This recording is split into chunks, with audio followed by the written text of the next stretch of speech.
आप अपना परिचय दीजिए। सर मेरा नाम रवि कुमार हुआ। मेरा गांव का नाम कर्नाकला हुआ। मेरा प्रखंड का नाम पेटवार है और मैं बोकारो जिले से हूँ। तो प्रशासन में आप क्यों आना चाहते हैं? सर प्रशासन में मैं इसलिए आना चाहता हूँ क्योंकि सर इसमें सम्मान के साथ कार्यों का भी अवसर मिलता है। और हेलो स्टूडेंट्स, वेलकम है आप लोग का हमारे YouTube channel study with Smith classes में। हम लोग एक ऑफलाइन क्लासेस भी चलाते हैं हमारे गांव में, ठीक है। तो हम लोग 3-4 टीचर्स हैं, उन्हीं में से एक टीचर का जेपीएससी में चयनित हो चुके हैं, ठीक है। तो उनका 9 तारीख को इंटरव्यू है। तो हम लोग 3-4 टीचर्स जो यहाँ के टॉप टीचर्स हैं वो लोग मिल के हम लोग उनका मॉक इंटरव्यू लेंगे आज, ठीक है। तो जो भी नए हैं आप लोग सब्सक्राइब कर लीजिएगा और अच्छा लगे तो आप लोग लाइक एंड कमेंट कर लीजिएगा और शेयर भी कर लीजिएगा, ठीक है। इसी तरह के वीडियो आप लोग को मिलते रहेंगे हमारे यूट्यूब चैनल में। चलिए हम लोग स्टार्ट करते हैं आज का मॉक इंटरव्यू जो चयनित हुए हैं जेपीएससी में। अपना परिचय दीजिए। सर मेरा नाम रवि कुमार हुआ। मेरा गांव का नाम कर्नाकला हुआ। मेरा प्रखंड का नाम पेटवार है और मैं बोकारो जिले से हूँ। ठीक है, आप अपने परिवार के बारे में कुछ बताइए। सर मेरे पापा का नाम सिद्धेश्वर साहब है और मेरे मम्मी का नाम सुशीला देवी है और मेरे बड़े भैया हैं और मेरी एक बड़ी दीदी है। आपने बताया कि आपके बड़े भैया, तो आपके बड़े भैया का प्रोफेशन क्या है? सर मेरे बड़े भैया जो हैं वो एयरटेल जियो में एरिया मैनेजर के रूप में काम करते हैं। कहाँ पर? सर पेटवार करते हैं। तो चलिए, तो ठीक, अच्छी बात है। तो प्रोफेशन की ओर बढ़ते हैं। तो सबसे मैं आप ही से पहले स्टार्ट करूँगा। तो मैं जानना चाहूँगा आपका क्वालिफिकेशन। सर मैं स्नातक तक पढ़ाई किया हूँ और मेरी मैट्रिक की शिक्षा रही है वो +2 हाई स्कूल पेटवार से रही है और मैंने इंटर की परीक्षा रामगढ़ से 2013 में कंप्लीट किया हुआ है और स्नातक की परीक्षा संत कोलंबस कॉलेज हजारीबाग से 2016 में गणित के विषय में स्नातक किया। अच्छी बात है। तो मैं इसके बिना पर पूछना चाहूँगा कि आप अपना 3 गुण और 3 अवगुण, यानी कि 3 स्ट्रेंथ और 3 वीकनेसेस बताइए। सर मैं सबसे पहले अपने गुण की बात करूँगा।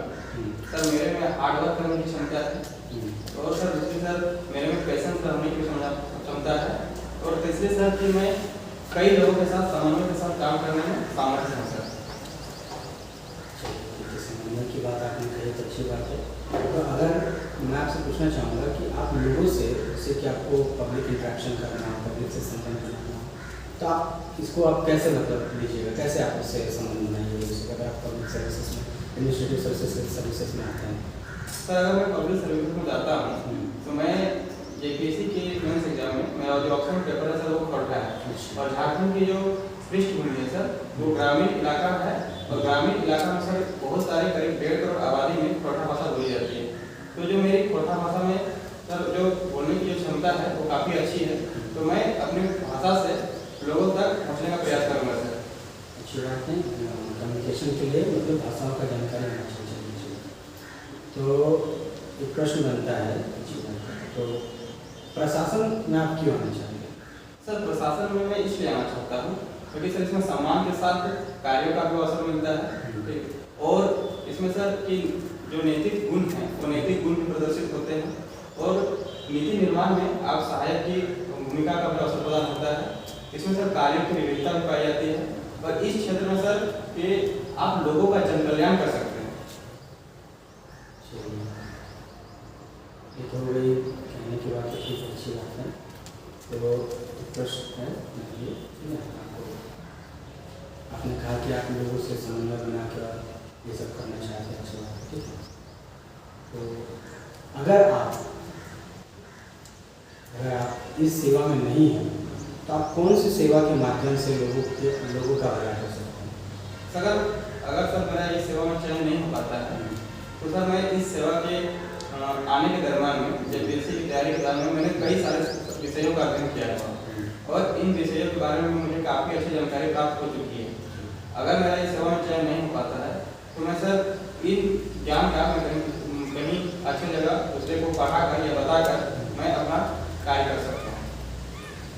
तो आप पंचायती राज व्यवस्था से आप क्या समझते हैं? ये कैसे हितकारी है? पंचायती राज व्यवस्था देश की एक संविधान के द्वारा उल्लेखित एक प्रावधान है। ये महात्मा गांधी द्वारा एक सपना है महात्मा गांधी का, जो आज की 1940 में वर्णित किया गया है। और सर एक लोकल गवर्नेंस के रूप में पंचायती राज व्यवस्था को देखा जाता है। या तो कहते हैं सर कि लोकतांत्रिक विकेंद्रीकरण की बात कही जाती है पंचायती राज व्यवस्था में, और शासन की जो सत्ता है वो सत्ता आम लोगों के हाथों में दी जाती है। तो पंचायती राज व्यवस्था से कैसे समाज के लिए उपयोगी है? सर पंचायती राज व्यवस्था जो है वो समाज के लिए अभूतपूर्व उपयोगी है, क्योंकि सर इससे क्या होता है कि लोगों को अपने शासन, अपने प्रशासन उनके हाथों में होती है, और साथ ही उनके जो भी प्रॉब्लम है, जो भी समस्याएं हैं, वो खुद ही हैंडल करने के लिए तत्पर हो जाते हैं इस व्यवस्था से। ठीक है, तो आपको पता होगा कि प्रधानमंत्री जी अभी विदेश दौरे के लिए गए हैं, 3 दिवसीय दौरा किए, तो उस कहाँ गए, क्या क्या किए, कुछ बताइए इन देशों के नाम में। सर अभी जो हमारे पीएम हैं वो 3 देशों की यात्रा पर गए हैं, और ये तीनों जो है ये यूरोप में पड़ते हैं। सर एक जर्मनी देश है, एक पोलैंड देश है, और एक यूगोस्लाविया है। चलिए ठीक है, तो आप झारखंड से हैं, और झारखंड में एक चीज़ बहुत है जो कि हम लोग उसमें अच्छा काम कर सकते हैं। तो आप ये बताइए कि सहकारिता मतलब क्या होता है?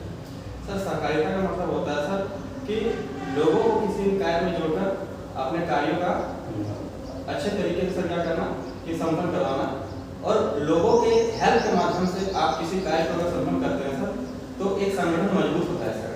और अगर आप किसी संगठन में अगर सहकारिता का प्रयोग करते हैं तो संगठन काफी बेहतर होता है। इसके 2-3 उदाहरण बता सकते हैं, कोई संगठन या किसी का नाम? Yes sir. सर जैसे अभी महिलाओं द्वारा जो स्वयं सहायता समूह चलाया जा रहा है, तो जो महिलाओं का जो ग्रुप होता है वो एक सहकारिता का सबसे अच्छा उदाहरण है। इससे क्या होता है सर कि महिलाओं को खुद महिला सशक्तिकरण के ऊपर आने का मौका मिलता है। तो आप बोले कि आप सदमा कला पंचायत से हैं, तो आप सदमा कला पंचायत के बारे में कुछ विशेषता बताइए। सर सदमा कला पंचायत जो है वो पेटारवार प्रखंड का सर एक खास पंचायत में से गिना जाता है, क्योंकि सर सदमा कला पंचायत में सर एक निःशुल्क हॉस्पिटल की स्थापना की गई है, जो जैन मुनि द्वारा श्री जगजीवन जी महाराज के द्वारा स्थापना की गई, जिनमें सर मात्र 1 रुपया में आँख का इलाज मुफ्त में किया जाता है। समस्याएं क्या है आपको गाँव में? सर हमारी समस्या में जो मूलभूत समस्याओं से मिला जाता है उसमें सबसे बड़ी समस्या है सर पलायन की समस्या, क्योंकि यहाँ के लोग सर वो दूसरे राज्यों में जाकर रोजगार की तलाश करते हैं, और जो कि पलायन की बहुत बड़ी समस्या है। इसके लिए आप कुछ सुझाव बता सकते हैं? सर पलायन की समस्या को रोका जा सकता है, इसके लिए गांव में और गांव के स्तर पर ही रोजगार का सृजन करना चाहिए। अभी कुछ ही महीनों पहले या कुछ ही दिनों पहले 5 राज्यों के चुनाव हुए, उसका परिणाम है। आप बताइए किन किन राज्यों में बीजेपी की सरकार यानी कि भारतीय जनता पार्टी की सरकार खड़ी हुई और कहाँ पर नहीं हुई? सर 5 राज्यों के चुनाव में, उसमें से 4 राज्यों के चुनाव में बीजेपी की सरकार गठित की गई है, और एक में सर आम आदमी पार्टी की सरकार गठित की गई है। राज्यों के नाम बताइए। राज्यों के नाम सर जहाँ पर बीजेपी की गवर्नमेंट बनी है, उसमें सबसे पहले उत्तर प्रदेश है सर, उसके बाद गोवा है सर, उसके बाद उत्तराखंड है सर, उसके बाद मणिपुर है सर, और जहाँ पर आम आदमी पार्टी की सरकार बनी है वो सर पंजाब है। आर्टिकल 370 हटाया गया, इसकी जानकारी। तो आप कश्मीर समस्या जो है आर्टिकल 370 है, उस पर थोड़ा सा कुछ रोशनी डालिए। सर आर्टिकल 370 जो है सर वो कश्मीर के लिए एक स्पेशल प्रावधान किया गया था, और हमारे भारतीय संविधान द्वारा कश्मीर को एक स्पेशल राज्य का दर्जा दिया गया था, और 370 के तहत कई प्रावधान ऐसे थे जहाँ पर सरकार जो है कई मायनों में वहाँ पर अच्छे कार्यों में सफल नहीं हो पा रही थी, तो इसलिए सरकार जो है सर इस मुद्दे को संसद में लाई, और संसद के द्वारा नियमतः इसको हटाया गया। अच्छा, आपने बताया कि स्नातक में मैथ्स किए थे, क्यों आपने मैथ्स क्यों रखा है? सर मैथ्स जो है सर वो मैंने इसलिए चुना था क्योंकि सर मैं जब स्कूलिंग में पढ़ाई कर रहा था तो जीएस सब्जेक्ट मेरा काफ़ी अच्छे थे, लेकिन सर मैथ में थोड़ा मैं वीक था, तो मैं सर अपने वीकेस्ट पॉइंट को स्ट्रेंथ बनाना चाहता था, इसीलिए मैंने मैथ को चुना, और मैंने मैथ में बहुत कुछ सीखकर सर मैंने मैथ में बहुत अच्छा किया, और मेरा एकेडमिक बैकग्राउंड मैथ में सर बहुत अच्छा रहा। ठीक है, तो आप कुछ फॉर्मूला बताइए, जैसे मैथ्स के शंकु के पैटर्न क्या होता है? सर शंकु का आयतन जो होता है सर, शंकु का आयतन इक्वल होता है सर 1/3 पाई आर स्क्वायर है। यहाँ पर सर आर जो है वो आकार की त्रिज्या होती है और जो एच होती है वो ऊंचाई होती है। गोला की वक्र पृष्ठ क्षेत्रफल क्या होती है? सर गोला की वक्र पृष्ठ क्षेत्रफल जो होती है सर वो 4 पाई आर स्क्वायर होती है। यहाँ पर आर जो है वो गोले की त्रिज्या होती है। इंटीग्रेशन जो होता है आपने लोग में पढ़ा होगा, इंटीग्रेशन क्या होता है? इंटीग्रेशन जो है सर वो किसी फंक्शन को विस्तारित करता है सर, यानी उसका एक बहुत विस्तार रूप से क्या करता है, वो पैमाना तैयार करता है। अगर आप किसी फंक्शन का इंटीग्रेशन करते हैं तो उसका एक बृहत्तर पैमाना आता है। और सर इंटीग्रेशन जो है वो किसी आप एक छोटे से एरिया से आप किसी बड़े भूभाग का पता लगा सकते हैं। उसके कितने पार्ट्स हैं इंटीग्रेशन? इंटीग्रेशन के सर 2 पार्ट्स हैं, एक डेफिनेट इंटीग्रेशन, एक इंडेफिनेट इंटीग्रेशन। तो आप बोकारो जिला से आते हैं, यस सर। तो बोकारो जिला के बारे में बताइए। सर बोकारो जिले की स्थापना जो है सर वो 31 मार्च 1991 को की गई थी। इस जिले का नामकरण बोकारो नदी के नाम पर किया गया था। और बोकारो जिले की सबसे खास विशेषता यह है कि सर यहाँ पर बोकारो स्टील प्लांट की स्थापना की गई है, जो रूस के सहयोग से 1964 ईस्वी में की गई थी सर। और कुछ बोकारो के बारे में? सर बोकारो में और भी बहुत सारी खास बातें हैं, जैसे जवाहर नेहरू पार्क है, सिटी पार्क है, एनुघाट डैम है, एनुघाट चिड़ियाघर है। और सर यहाँ पर एक कोणार्क डैम भी है जो हजारीबाग और बोकारो की सीमा पर स्थित है। बोकारो को बोकारो स्टील सिटी क्यों कहा जाता है? सर बोकारो को बोकारो स्टील सिटी इसलिए कहा जाता है क्योंकि यहाँ पर सेल द्वारा कार्यरत एक स्टील प्लांट है जो शहर के अंदर में आता है। और इसीलिए सर स्टील उत्पादन के क्षेत्र में एक अग्रणी जिला है जो पूरे देश में चर्चा का विषय रहता है। इसीलिए सर इसको बोकारो स्टील प्लांट कहा जाता है। उनके बारे में कुछ बताइए, जैसे कि आप कुछ योजनाएं बताइए जो अभी वर्तमान में चल रही हैं। सर झारखंड में तो वैसे तो बहुत सारी योजनाएं चल रही हैं, लेकिन वर्तमान सरकार की कुछ खास योजनाएं हैं जिनमें बताना चाहूँगा। उसमें जो सबसे पहला योजना है सर वो है विकसा ग्राम योजना। उसके बाद सर पिलामर पितामर जल समृद्धि योजना, ऑटो हाउस खेल सरदार योजना। उसके बाद सर जो अभी जो इस साल बजट में पेश किया गया उसमें तो सबसे बड़ी योजनाएं हैं। उसमें है मुख्यमंत्री सारथी रथ योजना, समर योजना, गुरुजी किशन योजना और फूलो झनो आशीर्वाद योजना, फिर सोना सोबरन धोती साड़ी योजना सर। ये तो हो गई अच्छी बात। तो मैं पूछना चाहूँगा कि अभी झारखंड को अलग हुए कितने वर्ष हो चुके हैं? सर झारखंड को अलग सर 22 वर्ष हो चुके हैं। झारखंड का गठन सर 15 नवंबर 2000 ईस्वी को किया गया था। तो 15 नवंबर कोई खास डेट है? यस सर, 15 नवंबर जो है सर वो बिरसा मुंडा का, हमारे भगवान बिरसा मुंडा का जन्म दिवस है। जगह सर उनका जन्म स्थान जो है वो उड़ीहाती गांव के ऊटी प्रखंड में हुआ। तो झारखंड को बने हुए 22 वर्ष हो गए हैं। अगर आप 22 वर्ष को अगर आपको कुछ शब्दों में बताना हो तो आप किस तरह बताएंगे? सर झारखंड के 22 वर्ष हो गए हैं और झारखंड में 22 वर्ष होने पर बहुत सारे यहाँ पर कार्य देखे जा सकते हैं, परंतु कुछ कार्य अभी भी बाकी हैं। और यहाँ की स्थिरता तथा राजनीतिक पड़ाव उथल पुथल रहे हैं, फिर भी सर सरकार द्वारा झारखंड को बेहतर बनाने के लिए कई प्रयास किए गए हैं और काफ़ी विकास झारखंड आगे की ओर जा रहा है। तो श्रीलंका संकट के विषय में बता सकते हैं? सर श्रीलंका जो है सर हमारे पड़ोसी देशों में से एक है। श्रीलंका में सर अभी आर्थिक संकट आई हुई है। वहाँ पर जो दैनिक जीवन की जो वस्तुएं हैं वो सारी वस्तुओं के दाम बढ़ गए हैं और वहाँ के लोगों को काफ़ी परेशानियों का सामना करना पड़ रहा है। और उनके आर्थिक संकट जो है सर वो वहाँ की महंगाई को दर्शाता है। वर्तमान में श्रीलंका के राष्ट्रपति? सर वहाँ के वर्तमान के जो श्रीलंका राष्ट्रपति है वो महिंद्रा राजपक्षे है। वैसे तार्किक सवालों में सफलता के क्या मायने हैं आपके लिए? आप सफलता को किस तरह से देखते हैं? आपके नजरों में या आपके दृष्टिकोण से सफलता क्या है? सर सफलता आपको एक अलग पहचान बनाती है और एक समाज के आप एक पूरी विभाग में पहुँच जाते हैं अगर आप सफल होते हैं। ये तो है गया सिस्टम। आप सफलता को आपके लिए क्या सफलता है? आपके लिए सफलता क्या है? सर मेरे लिए सफलता अगर मैं किसी चीज़ में अगर लगा हुआ हूँ, किसी क्षेत्र में अगर मैं कार्य कर रहा हूँ, अगर मैं उस क्षेत्र में बेहतर कर पाता हूँ तो मैं अपने आप को सफल समझूंगा।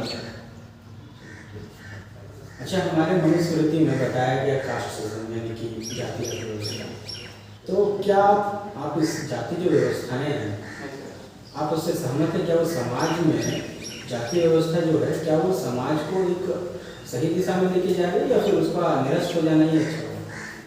नहीं सर, अभी जो वर्तमान में स्थिति है जाति व्यवस्था, कहीं ना कहीं सर वो अभी के लिए ठीक है सर, लेकिन अगर जाति व्यवस्था देखा जाए तो सर हमारे जो वैदिक काल थी वहाँ पर जाति व्यवस्था जो थी सर वो जाति के नाम पर नहीं थी, वो कर्म के आधार पर थी।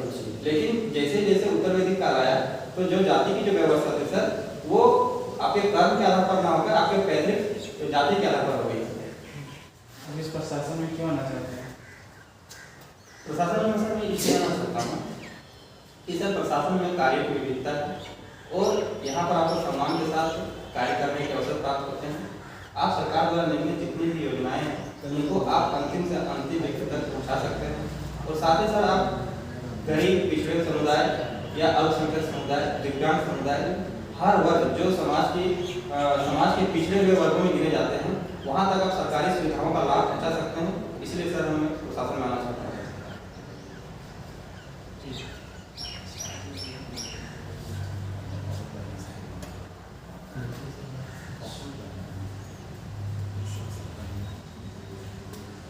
मछली उत्पादन सब का समझते हैं अब ये किस तरह भूमिका निभाती है किसी राज्य को आगे बढ़ाने के लिए?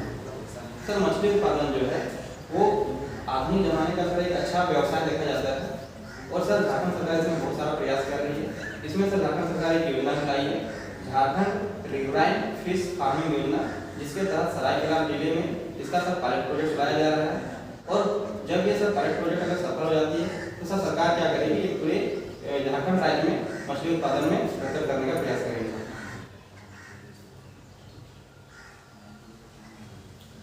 आप ये बता सकते हैं कि झारखंड में किन किन वस्तुओं का उत्पादन या किन किन फसलों का उत्पादन अच्छे पैमाने पर हो रहा है जो इसके लिए अच्छे? जी सर, झारखंड में सर वैसे तो कई सारी फसलें उगाई जाती हैं, लेकिन मुख्य रूप से देखा जाए तो यहाँ पर बृहद पैमाने पर धान की फसल की जाती है, उसके बाद दूसरे नंबर में मक्का होती है और तीसरे नंबर में गेहूँ का उत्पादन किया जाता है।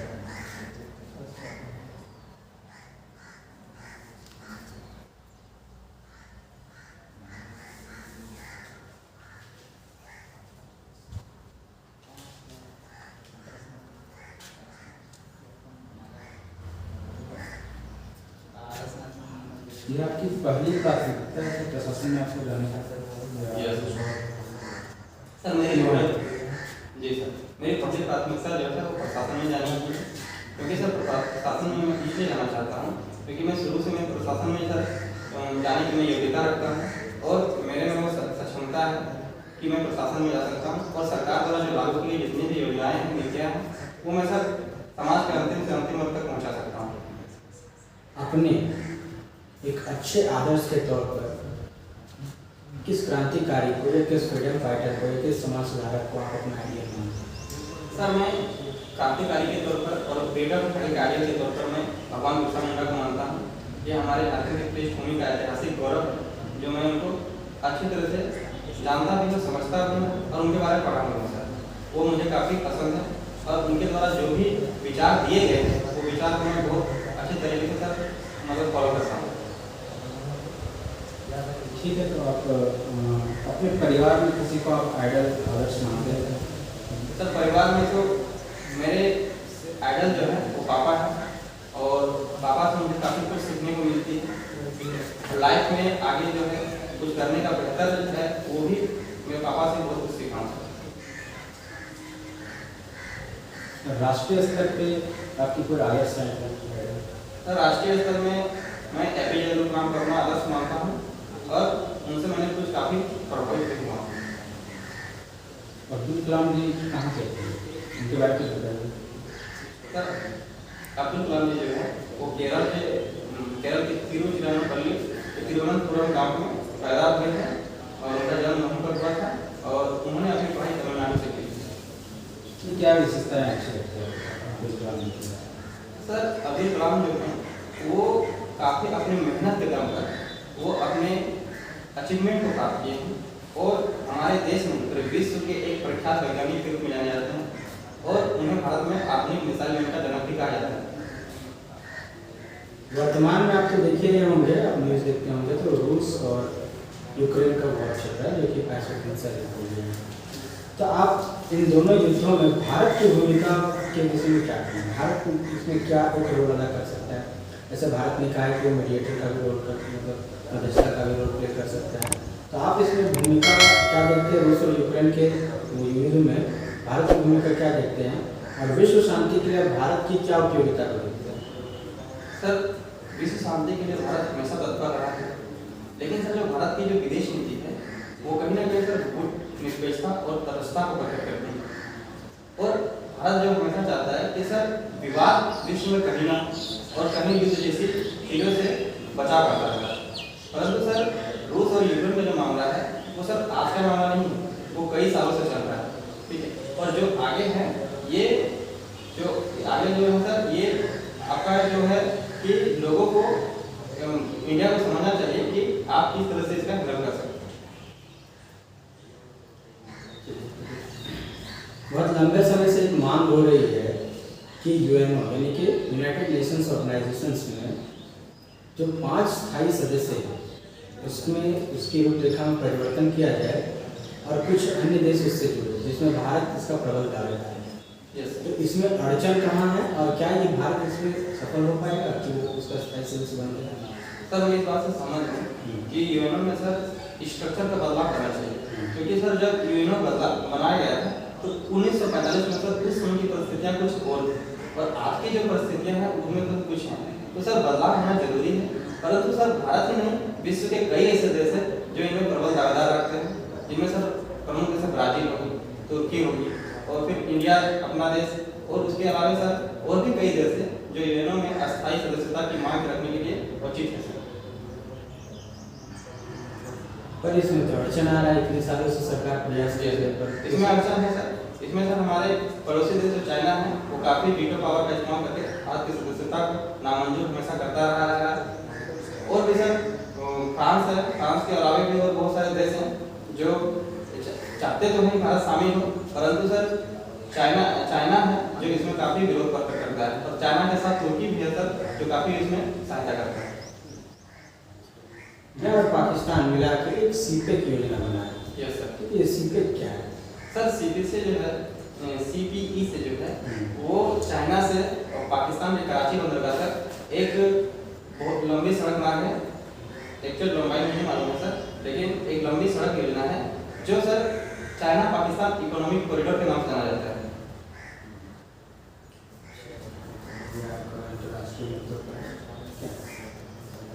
अब झारखंड के कुछ लोक नृत्य या लोकगीतों के विषय में कुछ बता सकते हैं? जी सर। झारखंड में सर अगर लोकगीतों की बात की जाए सबसे ज़्यादा फेमस यहाँ पर झूमर है, उसके अलावा यहाँ पर डोमकच गीत है, उसके अलावा विवाह गीत, कई आयोजनों पर अलग अलग तरह के गीत गाए जाते हैं जैसे छऊ गीत, उसके अलावा यहाँ पर और भी बहुत सारे गीत, कर्मा गीत, सोहराय गीत इत्यादि बहुत सारे गीत हैं सर। झारखंड के कुछ प्रमुख स्थल के नाम बता सकते हैं? झारखंड के बहुत सारे प्रमुख स्थल हैं सर। सबसे पहले मैं नाम लेना चाहूँगा अपना ही जिले से। अपना ही जिले में सर सबसे प्रमुख स्थल में से एक माना जाता है कि जो जगन्नाथ मंदिर है बोकारो में, वो काफ़ी फेमस है, जो मेरे बोकारो जिले में से काफ़ी फेमस मंदिरों में से एक है। इसके अलावा अगर झारखंड के पूरे परिदृश्य में बात की जाए तो पार्श्वनाथ का मंदिर है, रजरप्पा मंदिर है सर। उसके अलावा रांची में आपका पहाड़ी मंदिर है सर। उसके अलावा सती मंदिर है सर, सूर्य मंदिर है सर। और भी सर ऐतिहासिक स्थलों की बात की जाए तो कई क्रांतिकारियों की जन्मस्थली है, जिनमें सर बिरसा मुंडा का जन्मस्थली गुलिहाटी गाँव है जो ऐतिहासिक दृष्टिकोण से काफ़ी दर्शनीय स्थल है। पारसनाथ के बारे में आपको बता? पारसनाथ जो है सर वो गिरिडीह जिले में गिरिडीह जिले के अंतर्गत आता है और पारसनाथ पहाड़ी की जो ऊंचाई है वो 4465 फीट है। और यहाँ पर सर जैन मुनियों का सर वहाँ पर तीर्थ स्थल में से गिना जाता है। पारसनाथ जो है पर्वत वो जैन धर्म के जो तीर्थंकर है वो किस तीर्थंकर के नाम पर? सर जो पार्श्वनाथ हैं उन्हीं के नाम पर पारसनाथ रखा गया है। वो जैन धर्म के 23वें तीर्थंकर थे और उन्हीं के नाम पर वो पारसनाथ नाम रखा गया है और उनका वहाँ पर निर्वाण प्राप्त हुआ। झारखंड की 5 समस्याएं और उसके समाधान सर झारखंड में 5 समस्या की बात की जाए तो सबसे पहली समस्या पर नक्सलवाद की समस्या है, दूसरी समस्या स्वास्थ्य एवं कुपोषण की समस्या है, तीसरी समस्या सर शिक्षा की समस्या है, पांचवी समस्या सर रोजगार की समस्या सर। उसका समाधान बताइए कुछ। सर अगर सभी समस्याओं पर अगर हम समाधान की बात की जाए तो नक्सलवाद की समस्या से निपटने के लिए प्रशासन और पुलिस दोनों को बेहतर कार्य करने होंगे और नक्सलवादियों से अच्छे तरीके से उनसे पेश आना होगा और पुलिस और प्रशासन का कोई बेहतर तरीके से कुछ बेहतर कार्यों के करके ही नक्सलवाद को कंट्रोल किया जा सकता है। झारखंड में पर कैपिटल इनकम क्या है? झारखंड में सर वर्तमान में पर कैपिटल इनकम जो है वो लगभग सर 80,000 के आसपास मंथली ईयरली। एक क्वेश्चन है कि आप झारखंड सरकार का क्या सुझाव देना चाहते हैं कि छात्र समस्या? सर झारखंड सरकार को मैं सुझाव के रूप में यही देना चाहूँगा कि सर जो भी योजनाएं चालू की जाती हैं या शुरू की जाती हैं उन्हें सर आधार पे अच्छी तरह से क्रियान्वित की जाए। साथ ही जो भी नीतियाँ और परियोजना बनाई जा रही हैं उन परियोजनाओं को लोगों तक लाभ पहुँचे, इसके लिए त्वरित कार्रवाई की जाए और कम समय में लोगों तक पहुँचे, इसके लिए कुछ टेक्नोलॉजी का भी इस्तेमाल किया जाए और बहुत सारे टेक्नोलॉजी का इस्तेमाल कर बहुत सारे मोबाइल एप्लीकेशन का इस्तेमाल कर लोगों को जागरूक किया जाए ताकि वह अपने अधिकारों अपने सूचनाओं का जानकारी प्राप्त कर सकें। जो समस्या मुझे अभी आई तो मैं पूछना चाहूँगा, अभी आपने हाल फिलहाल में देखा है कि मॉब लिंचिंग की घटनाएं हो रही है जिसमें आपने हजारीबाग का नाम सुना है और रामगढ़ में भी एक बार इसके लिए हो चुका है, तो मॉब लिंचिंग को कैसे रोका जा सकता है? सर मॉब लिंचिंग जो है वो एक संगठित भीड़ के द्वारा किसी व्यक्ति को आपराधिक ठहराकर उसे प्रताड़ित किया जाता है और कई मामलों में देखा जाता है कि उनकी मौत भी हो जाती है प्रताड़ित करने के साथ। तो इन मामलों से बचने के लिए सर जो गवर्नमेंट है वो उचित कार्रवाई कर रही है और पुलिस भी इसके साथ बेहतर तरीका अपनाती है और सरकार द्वारा सर मॉब लिंचिंग के ऊपर कई विधेयक पास किए गए हैं और इस विधेयक के तहत मॉब लिंचिंग के बारे में बहुत सारी समस्याओं का समाधान किया गया है। अच्छा, अभी रिसेंटली अभी 2-3 दिन पहले एक न्यूज़ आया कि एक महिला ने डाइन के सहारे पर अपनाई जो है उसके साथ में, तो ये डाइन विषाही को कैसे आप बताइए? बहुत बड़ी समस्या है सर। झारखंड की एक बहुत बड़ी समस्या है अंधविश्वास की समस्या और जो डाइन विषाही जो समस्या है सर ये कहीं ना कहीं गांव के कुछ प्रबुद्ध लोग जो राजनीतिक रूप से प्रबल होते हैं वे किसी बेसहाय निसहाय या फिर वैसे व्यक्ति को टारगेटेड करते हैं जिनके पास कुछ संपत्ति हो और उनके घर में कोई मजबूत व्यक्ति न हो, तो वैसे व्यक्तियों पर डाइन का आरोप लगाकर उनकी संपत्ति को छीने जाने का प्रयास किया जाता है। कई मामलों में ऐसा भी देखा जाता है कि आपसी दुश्मनी को निकालने के लिए किसी को डाइन घोषित कर दिया जाता है, जिससे क्या होता है कि उसके समाज में उसको एक तरह के कटे हुए रूप में जीना पड़ता है, एकांत जीना पड़ता है। ये एक समस्या है सर। तो आप इसको दूर करने के लिए समाज में क्या पहल की जाए? सर इसके लिए झारखंड सरकार जो है वो डाइन प्रतिशत अधिनियम 2001 लागू की गई है। उन प्रावधानों को मैं कड़ी तरह से वहाँ पर गाँव में फॉलो करवाऊंगा और लोगों को जागरूक करूंगा कि डाइन जैसी कोई समस्या नहीं होती है, ये केवल अंधविश्वास है और इस अंधविश्वास से आप उठिए और ऊपर आइए और इस बात को समझिए कि आप डाइन के प्रति किसी का आरोप लगा नहीं सकते हैं। डाइन एक मनोवैज्ञानिक बीमारी है, आप इसका सही चिकित्सा करवा के आप इसका इलाज करवा सकते हैं। समस्या तो ये है कि अधिकतर जनसंख्या तो अशिक्षित है, आप उनको कैसे समझोगे? सर उनको समझाने के लिए मैं एक स्पेशल टीम बनाऊंगा और स्पेशल टीम बना के गाँव का दौरा करवाऊंगा और दौरा करवाने पर उनको साफ साफ बोलूँगा कि आप उन्हीं के लैंग्वेज में बात कीजिए जो उनको लैंग्वेज आता है और उनको समझाने का प्रयास कीजिए कि ऐसी कोई घटना ही नहीं होती। अगर स्पेशल कोर्स में ये भी बोलूँगा कि आप खुद जुटाने का प्रयास कीजिए और लोगों को समझाने शिक्षा देने की आवश्यकता नहीं है। नहीं है सर, अगर जनसंख्या अगर बहुत एजेड की है, जैसे डाइन जो प्रथा अधिनियम है, ये प्रथा अधिनियम जो है सर अधिकतर आज के युवा में नहीं देखी जाती। जो इससे पहले की पीढ़ी है उन पीढ़ियों में ये माना जाता है कि डाइन प्रथा, लेकिन आज के युवा जो है वो काफ़ी इसमें एक्टिव है और ज़्यादा विश्वास नहीं बढ़ते हैं। और सर गाँव में शिक्षा का माहौल तो बेहतर होना चाहिए और बेहतर हमेशा ही होना चाहिए।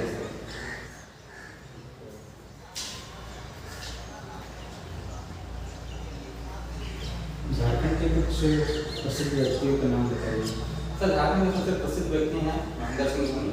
उन्होंने क्रिकेट जगत में काफ़ी अच्छा नाम कमाया है और उन्होंने भारत को एक कैप्टन और एक खिलाड़ी को बहुत कुछ दिया है। महेंद्र सिंह इनका जन्म कब हुआ? महेंद्र सिंह धोनी का जन्म जो है सर वो 7 जुलाई 1984 ईस्वी को रांची में हुआ।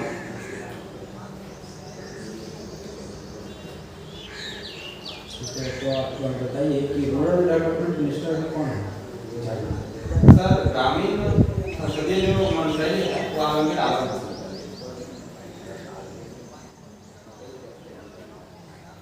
2021 में किनको पद्मश्री का अवार्ड मिला? सर झारखंड में 2021 में पद्मश्री जो है वो छुटनी देवी को दिया गया है। इन्होंने डायन प्रथा के खिलाफ आवाज उठाने में बेहतर तरीके से काम किया है। इन्हीं की वजह से इनको ये अवार्ड दिया गया है।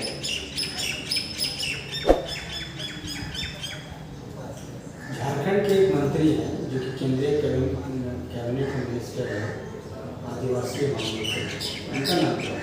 सर उनका नाम श्री अली मुंडा है। वो जनजातीय मामलों के मंत्रालय में केंद्र सरकार के रूप में मंत्री हैं और वो सर इस मंत्रालय को उनको दिया गया है। वो खुद भी सर एक जनजाति से बिलोंग करते हैं। झारखंड के एक बहुत बड़े नेता हैं जो लोकसभा के उपाध्यक्ष भी रह चुके हैं, नाम क्या है उनका? यदि हाथ में दिमाग चल रहा है। सर उनका नाम करिया मुंडा है। सर स्वास्थ्य विभाग के मंत्री जो झारखंड के हैं वो श्री बना गुप्ता है।